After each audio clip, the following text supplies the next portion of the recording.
తరం మారుతున్నది, ఆ స్వరం మారుతున్నది. తరం మారుతున్నది, ఆ స్వరం మారుతున్నది. వందే మాతరం, వందే మాతరం. వందే మాతర గీతం వరస మారుతున్నది. 4 దశాబ్దాల క్రితం డాక్టర్ సినారే రాసిన పాట ఇప్పటికీ మన చెవుల్లో మారుమోగుతూనే ఉంది. కానీ అదే గేయం చుట్టూ ఇప్పుడు మళ్లీ రాజకీయాలు సలసలా కాగుతున్నాయి. వందే మాతర గేయంపై దేశవ్యాప్తంగా చర్చ జరుగుతుండగా 1937లో కాంగ్రెస్ ఉద్దేశపూర్వకంగా వందే మాతరం కీలక చరణాలను తొలగించిందనే ఆరోపణను బీజేపీ మళ్లీ ముందుకు తెచ్చింది. వందే మాతరం గేయంలో భారతమాతను దుర్గాదేవి, లక్ష్మీదేవి, సరస్వతి రూపాలలో కీర్తించడం జరిగిందని, మాతృభూమిని దేవతల శక్తి స్వరూపంగా అభివర్ణించారని అంటోంది. ఆ పాటను ఏ రోజైతే కుదించారో ఆ రోజే విభజనకు పరోక్ష బీజాలు పడ్డాయని కమలనాథులు నేడు స్పష్టం చేశారు. వందే మాతరం గేయానికి అన్యాయం జరిగిందని ప్రధాని నరేంద్ర మోదీ పార్లమెంటు సాక్షిగా రేపిన మాటలు దేశవ్యాప్తంగా రాజుకున్నాయి. స్వాతంత్ర్య పోరాటానికి వందే మాతరం స్వరమని, ప్రతి భారతీయుడి మనసును ప్రతిబింబించిన పాటను 1937లో కాంగ్రెస్ కత్తిరించి ఆత్మను చంపేసిందని బీజేపీ ఆక్షేపిస్తోంది. ఆత్మలోని ముఖ్యమైన చరణాలు తొలగించటం దేశ ప్రజలందరినీ అవమానించటమేనంటోంది. అలా చేయడం మహామంత్రానికి కాంగ్రెస్ చేసిన పెద్ద అన్యాయమని ప్రధాని మోదీ అన్నారు. ఆ విభజన మనస్తత్వం అప్పట్లో మొదలై ఇప్పటికీ దేశాన్ని వెంటాడుతోందని ఆయన ఆవేదన వ్యక్తం చేశారు. ప్రధాని మోదీ వ్యాఖ్యలతో ఒక్కసారిగా వందే మాతరం చర్చ మళ్లీ మొదలైంది. అయితే కాంగ్రెస్ అందుకు కౌంటర్ ఇచ్చింది. అది విభజన కోసం కాదని సమానత్వం కోసం అంటూ నినదించింది. ప్రధాని మోదీ ఆరోపణలను కాంగ్రెస్ అంతే తీవ్రంగా ఖండించింది. వందే మాతరం పాటను కుదించాలన్నది 1937లో తీసుకున్న కాంగ్రెస్ పార్టీ వర్కింగ్ కమిటీ నిర్ణయమని, ఆ సమావేశంలో గాంధీ, నెహ్రూ, పటేల్ తదితర అగ్రనేతలున్నారు అంది. ఆ సమయంలో మిగతా చరణాల్లో మతపరమైన సూచనలు ఉండటంతో అందరి భావాలను గౌరవించే ఉద్దేశంతో తొలి 2 చరణాలను మాత్రమే ఉంచాలని నిర్ణయించామని కాంగ్రెస్ చెప్పింది. ఈ నిర్ణయంలో విభజనకు దారితీయాలని ఆలోచన కాంగ్రెస్కు లేనే లేదని, ప్రధాని కావాలనే చరిత్రను వక్రీకరిస్తున్నారని కాంగ్రెస్ ఆరోపించింది. ఆ పార్టీ ముఖ్య నేత ప్రియాంక గాంధీ వాద్రా ప్రధాని మోదీ వ్యాఖ్యలకు కౌంటర్ ఇచ్చారు. భారతదేశంలోని ప్రతి అణువులోనూ వందే మాతరం ఉందన్నారామె. వందే మాతరంపై ప్రస్తుత చర్చ వెనక 2 కారణాలు ఉన్నాయన్న ఆమె, బెంగాల్ ఎన్నికలతో పాటుగా దేశం కోసం త్యాగాలు చేసిన వారిపై కొత్త ఆరోపణలు చేసే ఉద్దేశం ప్రధానికి ఉందని ఆమె విరుచుకుపడ్డారు. మోదీ సర్కార్ భవిష్యత్ వైపు కాకుండా వెనక్కి లాగాలన్న లక్ష్యంతో చూస్తోందని ఆమె విమర్శించారు. ఇలా అధికార ప్రతిపక్షాలు రెండూ కూడా ఒకరిపై ఒకరు దుమ్మెత్తి పోసుకోవడంతో 100 ఏళ్ల నాటి అంశం ఇప్పుడు కొత్తగా తెరపైకొచ్చింది. వందే మాతరం చుట్టూ మళ్లీ రాజకీయాలు రగులుతున్నాయి. స్వాతంత్ర్య ఉద్యమానికి ప్రాణం పోసిన ఈ గేయం దశాబ్దాలుగా వివాదరహితంగా నిలిచినా ఇప్పుడు మరోసారి దేశ చర్చకొచ్చాయి. 1937లో కాంగ్రెస్ వందే మాతరం కీలక చరణాలను తొలగించిందని ప్రధాని మోదీ ఆరోపణలు రాజకీయంగా కొత్త అంశాలను తెరపైకి తెస్తున్నాయి. దేశమంతటా ఒక్కటన్న భావనతో నాడు కాంగ్రెస్ వర్కింగ్ కమిటీ నిర్ణయించిందని, అందులో పటేల్ లాంటి దిగ్గజాలు కూడా ఉన్నారన్న వెర్షన్ కాంగ్రెస్ వ్యక్తం చేస్తోంది. అసలు వందే మాతరం చరిత్రను ఎవరు వక్రీకరిస్తున్నారు? ఈ అకస్మాత్తు చర్చ వెనక రాజకీయ లెక్కలు ఏమిటి అన్న ప్రశ్నలు దేశవ్యాప్తంగా తీవ్ర చర్చకు దారితీస్తున్నాయి.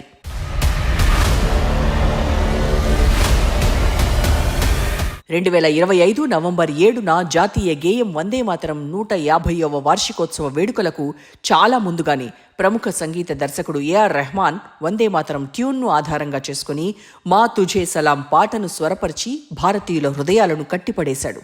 ఆ పాట నేటికీ మన చెవుల్లో ప్రతిధ్వనిస్తోంది. ఏటా స్వాతంత్ర్య దినోత్సవం రోజున వందే మాతరం స్ఫూర్తితో మనం ముందుకు సాగాలని భావిస్తుంటాం. వందే మాతరంపై అకస్మాత్తుగా ప్రస్తుతం ఎందుకు ఫోకస్ అయిందన్న దానిపైనే ఇప్పుడు దేశవ్యాప్తంగా చర్చ. పార్లమెంటులో జరిగిన చర్చలో కొన్ని వర్గాలను సంతృప్తి పరచడానికే ఇదంతా జరిగిందా అన్న విమర్శలు వెల్లువెత్తుతున్నాయి. వందే మాతరం అసలు పాటలోని పదాలను తొలగించారని, ఇదంతా కాంగ్రెస్ దేశానికి చేసిన ద్రోహమని ఆరోపణలు వచ్చాయి. పాటను వక్రీకరించారనే ఆరోపణలపై చర్చ రచ్చగా సాగింది. 1937 అక్టోబర్ 30న కలకత్తాలో జరిగిన కాంగ్రెస్ పార్టీ వర్కింగ్ కమిటీ సమావేశం తీర్మానం మొత్తం వ్యవహారాన్ని తెరపైకి తెస్తోంది. సిడబ్ల్యూసి సమావేశానికి జవహర్లాల్ నెహ్రూ అధ్యక్షత వహించారు. సర్దార్ వల్లభభాయ్ పటేల్, రాజేంద్ర ప్రసాద్, మౌలానా అబుల్ కలాం ఆజాద్, భూలాభాయ్ దేశాయ్, జమ్నాలాల్ బజాజ్, ఆచార్య జేబీ కృపలాని, పట్టాభి సీతారామయ్య, రాజాజీ, ఆచార్య నరేంద్రదేవ్, జయప్రకాష్ నారాయణ్, నేతాజీ సుభాష్ చంద్రబోస్ వంటి ప్రముఖులందరూ హాజరయ్యారన్న విషయం దాచేస్తే దాగదు. మహాత్మా గాంధీ సిడబ్ల్యూసిలో సభ్యులు కాదు కాబట్టి ఆయన ప్రత్యేక ఆహ్వానితులుగా హాజరయ్యారు. స్వాతంత్ర్యం సిద్ధించిన తర్వాత దేశానికి రాష్ట్రపతిగా సేవలందించిన బాబు రాజేంద్ర ప్రసాద్ ప్రవేశపెట్టిన దేశానికి హోంమంత్రిగా పనిచేసిన సర్దార్ పటేల్ బలపరిచిన తీర్మానం ముసాయిదాను నాడు ఖరారు చేశారు. అంటే నాటి పెద్దలు దేశంలోనందరినీ కలుపుకొని వెళ్లాలన్న ఉద్దేశం స్పష్టమైంది. వందే మాతరం సంబంధించి లేవనెత్తిన ప్రశ్నకు కాంగ్రెస్ వర్కింగ్ కమిటీ జాగ్రత్తగా పరిశీలన చేసింది. ఈ పాటకు ఒక చారిత్రక నేపథ్యం ఉందన్న కమిటీ స్వాతంత్ర్య పోరాట క్రమంలో ఇది ప్రగాఢమైన ఉత్సాహాన్ని, శక్తివంతమైన భావోద్వేగాన్ని రేకెత్తించిందని కమిటీ అభిప్రాయపడింది. జాతీయ ఉద్యమంలో విశిష్ట స్థానాన్ని సంపాదించుకుందని కితాబు ఇచ్చింది. పాటలోని కొన్ని భాగాలపై ముస్లిం మిత్రులు లేవనెత్తిన అభ్యంతరాల కమిటీ గుర్తిస్తుందని, దేశంలోని అందరి ప్రజల అభిప్రాయాలను గౌరవించాల్సి ఉందని పేర్కొంది. అభ్యంతరాలన్న విషయాన్ని కమిటీ గుర్తించినప్పటికీ అంతకు మించి ముందుకు వెళ్లలేకపోతున్నామంది. దీంతో ఆ వివాదానికి తెరపడింది. ఆ తర్వాత కాంగ్రెస్ ఇతర బహిరంగ కార్యక్రమాల్లో మొదటి 2 చరణాలను మాత్రమే ఆలపించేది. ఇతర ప్రభుత్వ సంస్థలు కార్యక్రమాల ప్రయోజనం కోసం జాతీయ గేయంగా స్వీకరించాలని కమిటీ ఒక నిర్ణయానికి వచ్చింది. వందే మాతరంలో ఉంచిన 2 చరణాలపై ఎవరికీ అభ్యంతరాలు లేవని, ఎలా చూసినా మొత్తం సారాంశాన్ని కలిగి ఉన్నాయని కాంగ్రెస్ తెలిపింది. జాతీయ సమావేశాలలో వందే మాతరం గీతం పాడినప్పుడల్లా ఈ 2 చరణాలనే పాడాలని, రవీంద్రనాథ్ ఠాగూర్ రూపొందించిన కూర్పు సంగీతాన్ని అనుసరించాలని కమిటీ సిఫార్సు చేసింది. ఇదంతా చరిత్ర.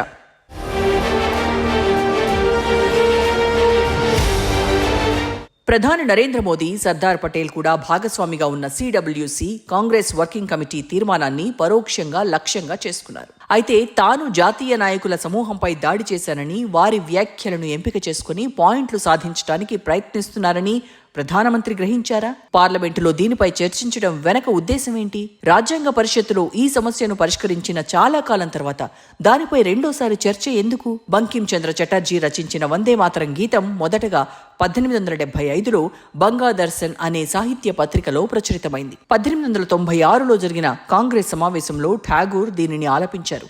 ఈ ప్రయత్నాలన్నీ బెంగాల్ విభజనకు చాలా కాలం ముందే జరిగాయి. ఈ గీతం జాతీయ ఉద్యమ సమావేశాలన్నింటికీ స్ఫూర్తిగా నిలిచింది అనడంలో సందేహం లేదు. ఆ సమావేశాల్లో ముస్లింల ప్రాతినిధ్యం కూడా గణనీయంగా ఉండేది. 1935లో భారత ప్రభుత్వ చట్టం అమల్లోకి వచ్చినప్పుడు భారతీయులకు ప్రొవిన్షియల్ అసెంబ్లీలు కేంద్ర శాసనసభలోకి ప్రవేశించడానికి ఎన్నికల ప్రక్రియలో పాల్గొనే అవకాశం లభించింది. 1937లో జరిగిన ఎన్నికల్లో పాల్గొనడం అనే అంశం పార్టీలు అంతర్గత ప్రకంపనలకు దారితీసింది. కాంగ్రెస్ ప్రొవిన్షియల్ అసెంబ్లీలను కైవసం చేసుకుంది.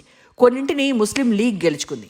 కాంగ్రెస్ అధికార పీఠంలోకి ప్రవేశించినప్పుడు విభిన్న సంస్కృతిని నిర్ధారించడం, ప్రభుత్వ కార్యక్రమాలలో వందే మాతరం గీతాన్ని ఆలపించేలా చూడటం కూడా దాని బాధ్యతగా మారింది. దేశవ్యాప్తంగా ఆమోదం పొందేలా సవరించిన గీతాన్ని స్వీకరించాలని నిర్ణయించడానికి కలకత్తా సమావేశం కేంద్ర బిందువుగా మారింది. ఈ గీతంలో హిందూ దేవతల ప్రస్తావనలు ఉన్నప్పటికీ మత సమూహాల మధ్య విస్తృత ఐక్యతను నిర్ధారించాలంటే దాని ఇతివృత్తంపై ప్రాథమిక అవగాహన అవసరమని భావించారు. ఈ ఆచరణాత్మక నిర్ణయమే వారిని పొత్తుతో ఎన్నికల్లో పోటీ చేసి తదుపరి 2 సంవత్సరాల పాటు ప్రభుత్వంలో కొనసాగేలా చేసింది. 1939లో బ్రిటిష్ ఇండియాలోని 8 ప్రావిన్సుల్లో కాంగ్రెస్ మంత్రివర్గాలు రాజీనామా చేశాయి. తర్వాత రాజ్యాంగ పరిషత్ సమావేశమైనప్పుడు 1947లో తాత్కాలిక పార్లమెంటు రాజ్యాంగ పరిషత్గా కూడా పనిచేస్తున్నప్పుడు అందులో 208 మంది కాంగ్రెస్ సభ్యులు, 73 మంది ముస్లిం లీగ్ సభ్యులు, 15 మంది ఇతరులు కూడా ఉన్నారు. ఇందులో ప్రిన్స్లీ స్టేట్స్ అంటే మన నిజాం హైదరాబాద్ తరహాలో రాష్ట్రాల నుండి నామినేట్ చేసిన 93 మంది సభ్యులు కూడా ఉన్నారు. దీంతో మొత్తం సభ్యుల సంఖ్య 389కి చేరింది. విభజన తర్వాత ముస్లిం లీగ్ సభ్యులు రాజ్యాంగ పరిషత్ నుండి నిష్క్రమించిన తర్వాత కేవలం 299 మంది సభ్యులు మాత్రమే మిగిలారు. వారిలో అధిక శాతం మంది హిందూ మతానికి చెందినవారే. డాక్టర్ బిఆర్ అంబేద్కర్ ప్రవేశం ముస్లిం లీగ్ ఆధిపత్యం ఉన్న బెంగాల్ అసెంబ్లీ నుండి ఎన్నికైనప్పుడు సాధ్యమైందని పేర్కొనడం అప్రస్తుతం కాదు. విభజన తర్వాత ఆయన కొనసాగలేకపోయారు. బొంబాయి గవర్నర్తో డాక్టర్ అంబేద్కర్ను అసెంబ్లీకి నామినేట్ చేయించే నిర్ణయం తీసుకున్నది నెహ్రూనే.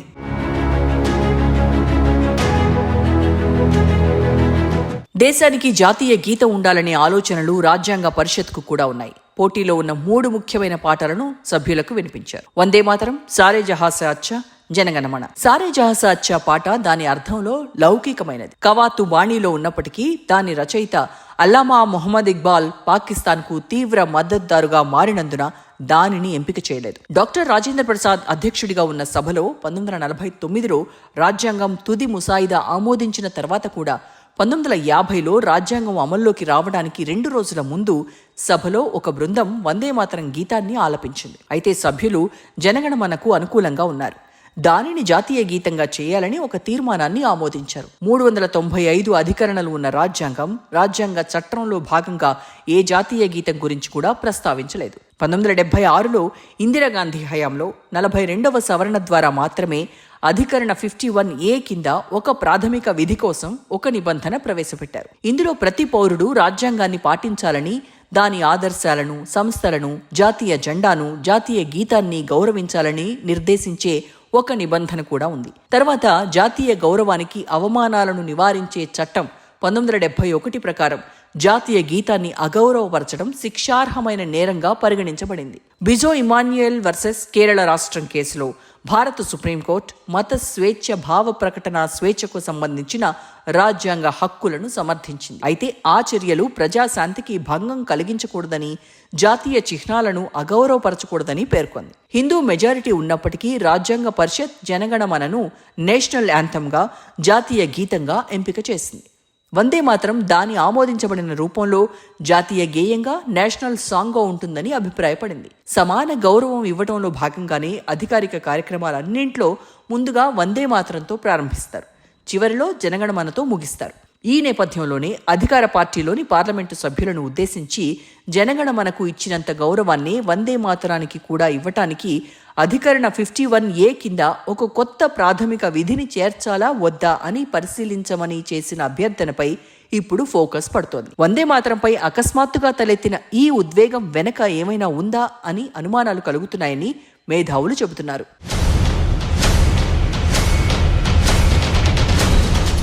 2017లో మద్రాస్ హైకోర్టు న్యాయమూర్తి జస్టిస్ ఎంవి మురళీధరన్ పాఠశాలల్లో వారానికి కనీసం ఒక్కసారైనా వందే మాతరం గేయాన్ని ఆలపించాలని, కార్యాలయాల్లో నెలకు ఒక్కసారి పాడాలని తమిళనాడు పాఠశాల విద్యా విభాగాన్ని ఆదేశించారు. వందే మాతరం గేయాన్ని ప్రభుత్వ, ప్రైవేట్ సంస్థలలో కూడా నెలకు కనీసం ఒక్కసారైనా పాడాలని తీర్పులో చెప్పారు. బెంగాలీ లేదా సంస్కృతంలో పాడటం కష్టమని భావిస్తే పాటను తమిళంలోకి అనువదించడానికి చర్యలు తీసుకోవాలని న్యాయమూర్తి సూచించారు. ఢిల్లీ హైకోర్టు సైతం వందే మాతరాన్ని జాతీయ గీతంతో సమానంగా చూడాలని భారత ప్రభుత్వాన్ని కోరింది. ఆసక్తికరమైన విషయం ఏంటంటే జాతీయ గేయం, జాతీయ గీతం రెండింటికి వాటి పవిత్రత ఉందని, సమాన గౌరవంతో చూడాలని తెలిపింది. అయితే ఈ అంశం రిట్ పిటిషన్ ద్వారా పరిష్కరించాల్సిన అంశం కూడా కాదని ప్రభుత్వమే వాదించింది. జాతీయ గేయానికి, జాతీయ గీతంతో సమాన చట్టపరమైన హోదాను ఇవ్వటాన్ని వ్యతిరేకిస్తూ మోదీ ప్రభుత్వం కోర్టులో తన వాదనను సమర్థించుకుంది. దీనికోసం 1971 నాటి prevention of insults to national honour act,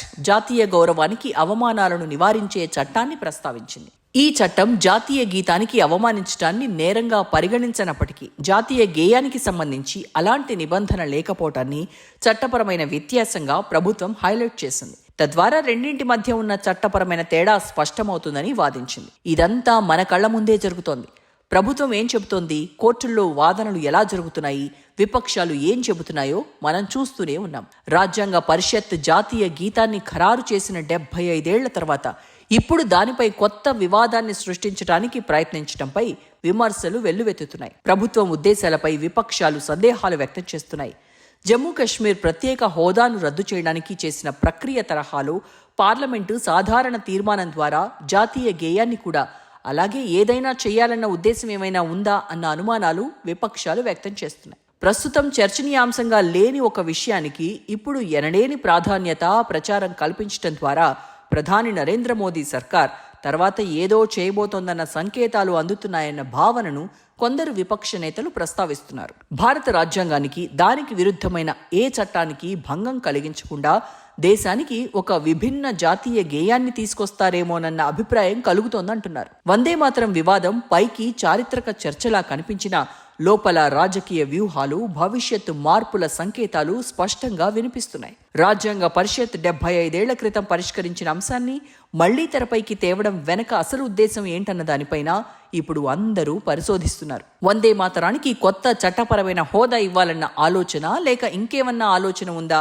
అన్న అనుమానాలు వ్యక్తం చేస్తున్నారు. ప్రభుత్వ అడుగులు, కోర్టులో వాదనలు, ప్రతిపక్షాల హెచ్చరికలు అన్నీ వందే మాతరం చర్చ కేవలం భావోద్వేగానికి సంబంధించింది కాదు, రాబోయే రాజకీయ మార్పుల ముందు వ్యూహంలా కనిపిస్తోంది.